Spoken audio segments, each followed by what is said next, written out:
Za chwileczkę przed nami kolejny pojedynek, tym razem na zasadach bokserskich, w którym zmierzą się Konrad Romik versus Kamil Zuzewicz. Zobaczymy, jak sobie z tą niemałą dawką presji poradzi Konrad Romik, faktycznie walcząc z dużo starszym, prawdopodobnie bardziej doświadczonym gospodarzem. Konrad, niebieskie spodenki, owiki, srebrne. Pierwszy spróbował Kamil, właściwie bardzo chaotycznie, właściwie gdzieś tam oczywiście z pełnym impetem, ale troszeczkę się zerwał, nogi zostały z tyłu, musi być na to bardzo czujny. Konrad Romik mógłby spróbować faktycznie nieco walki z kontry, może walki w tempo. Ma również nieco lepsze warunki fizyczne, będą troszeczkę wyższe i faktycznie w tej szermierce na pięści ma to naprawdę bardzo duże znaczenie. Ale powolutku skrada się do niego Kamil. Ale bardzo sprytnie Konrad naprawdę wykonuje dobry footworking, dobrą pracę na nogach, wykorzystuje swoje dobre warunki fizyczne, stara się utrzymać swojego rywala w długim dystansie. Właściwie jakbym nie posłuchał, dołożył kilka akcji na biegu wstecznym, które właściwie również wydały się celne. Teraz sam zdecydował się ruszyć co nieco do frontalnego ataku.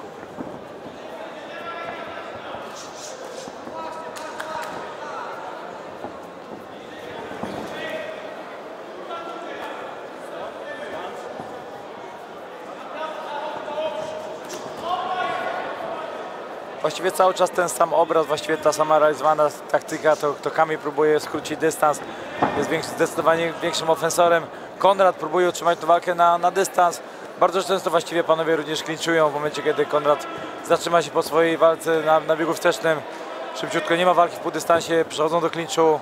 Myślę, że warto byłoby na to zwrócić uwagę w kolejnych rundach.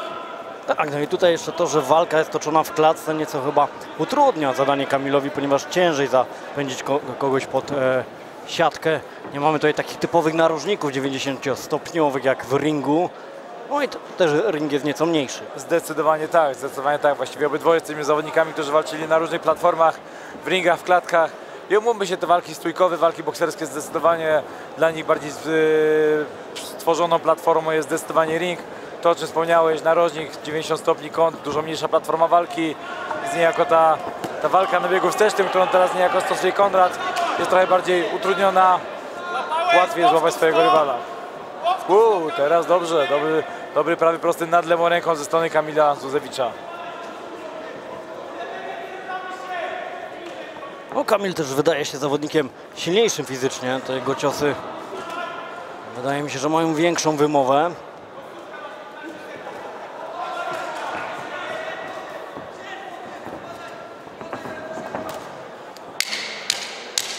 Brakło troszeczkę precyzji, brakło trochę podejścia na nogach ze strony Kamila. Udało mu się fajnie przepuścić jeden z ciosów. Wrócił z akcją kontrującą, ale ona była minimalnie niedokładna, minimalnie za późno. Koniec pierwszej rundy, którą finalnie widziałbym około remisu, może z delikatnym wskazaniem na Konrada Romika. Tak, sędziowie punktowi podczas tego pierwszego starcia na pewno nie będą mieli teraz łatwego zadania, jeżeli chodzi o punktowanie tej rundy. Ale zobaczymy też, jak panowie się pokażą w kolejnych odsłonach. Tak, właściwie tutaj jestem gotowy podpisać się w tej rundzie pod Konradem Romikiem, ze względu na to, że faktycznie był bardziej precyzyjnie, zadawał fajne ciosy na biegu wstecznym, na które właściwie sam nadziewał się niejako Kamil Zuzewicz, ale to w powtórkach też widzimy parę fajnych momentów, kiedy przełamywał swoimi seriami pojedyncze ciosy Konrada Kamil Zuzewicz.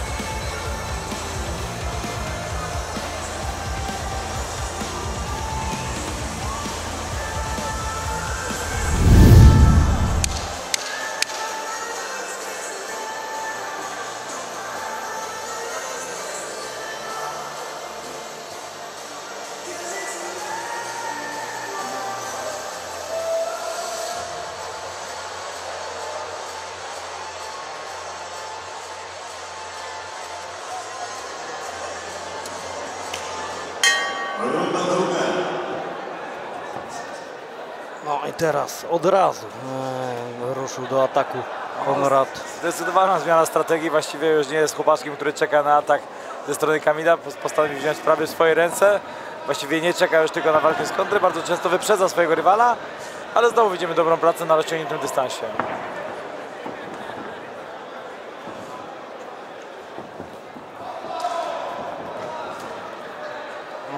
Poluje, czeka na ten mocny cios. To chciałem powiedzieć, że właśnie Konrad, walcząc w ten sposób, trzymając taki game plan, dość mocno irytuje Kamila, który właściwie momentami wywala mu kory, właściwie stawia wszystko na jedną kartę i często te ataki są właśnie niedokładne, chaotyczne i kończą się clinczem zamiast ciosami.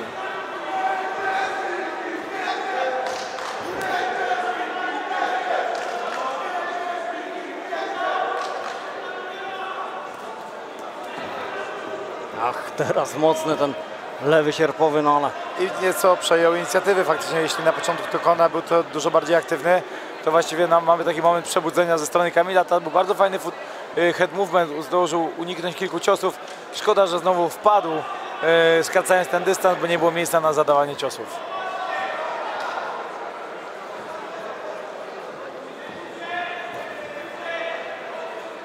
dobry lewy prosty.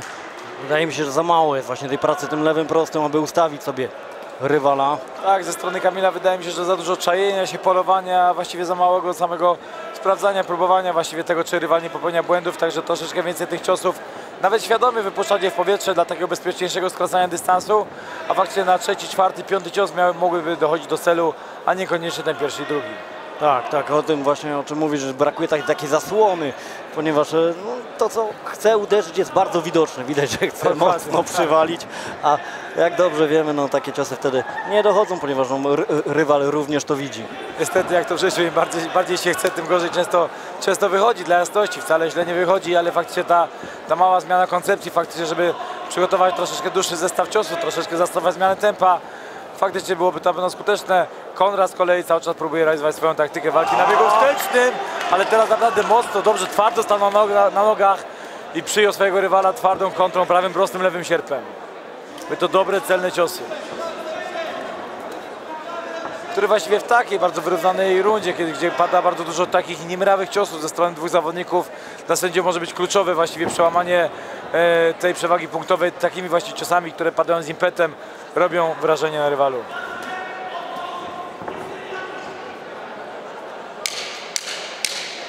Ostatnie 10 sekund drugiej rundy. Zdecydowanie mocniej zareagował na ten sygnał właśnie Kamil Zuzewicz, który próbuje, ale właściwie na próbach skończyło się pokazać coś jeszcze w tym będzie. Tak, ale pod koniec tej rundy Konrad coraz chętniej dochodził do klinczu, szukał tego zwarcia. Zdecydowanie taka taktyka, którą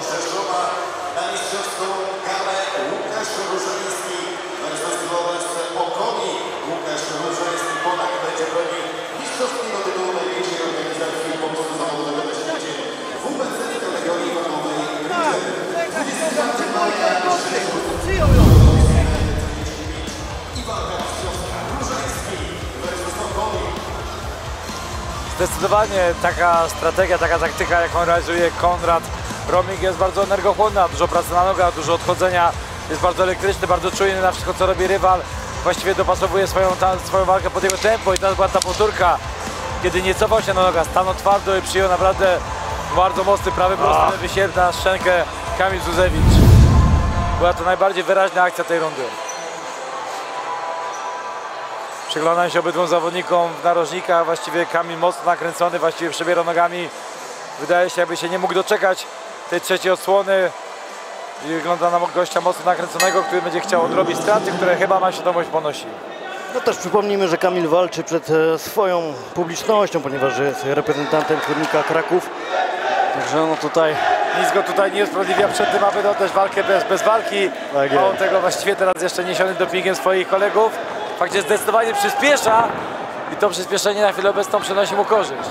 Tak, tylko czasami tak mocno przyspiesza, że właśnie ląduje w tym klinczu i to uniemożliwia mu ataki. Teraz dobra wymiana. Tak.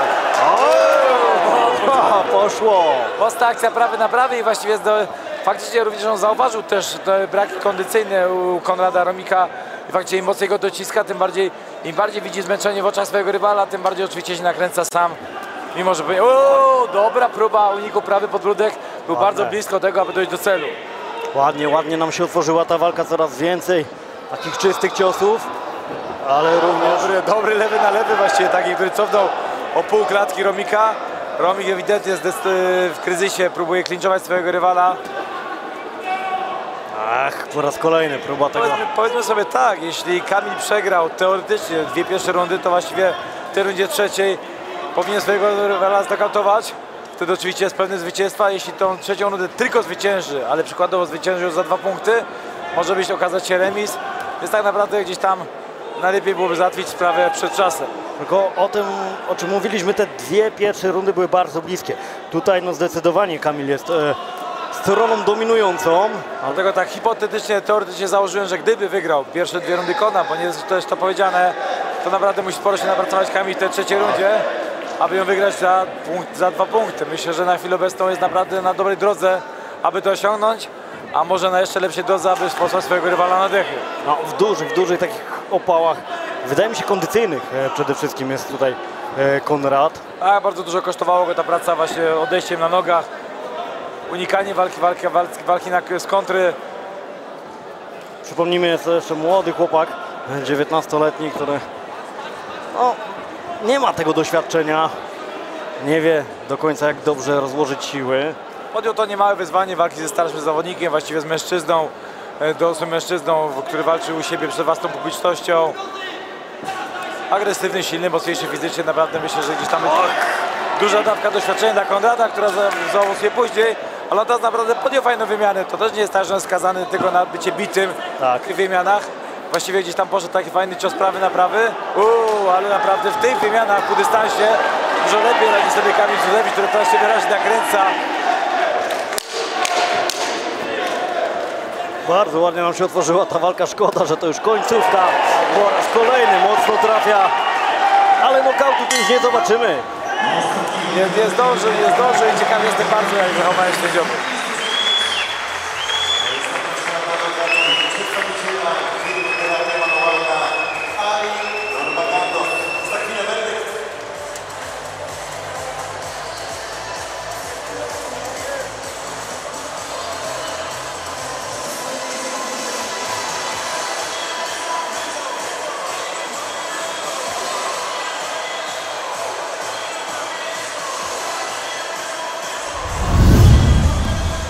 Mamy tutaj powtórki tych najlepszych akcji.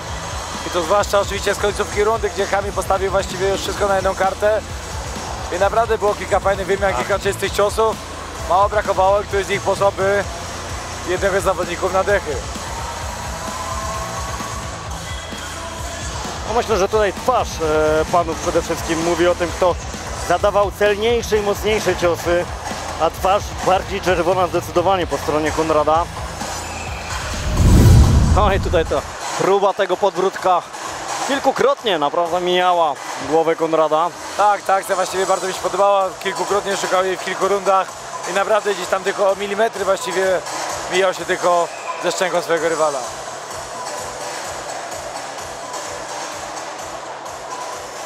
Szanowni Państwo, zaglądamy w karty punktowe sędziów. 30, 27, 30, 27, 30, 26. Jednogłośną decyzją sędziów walkę wygrywa Kamil Józefowicz!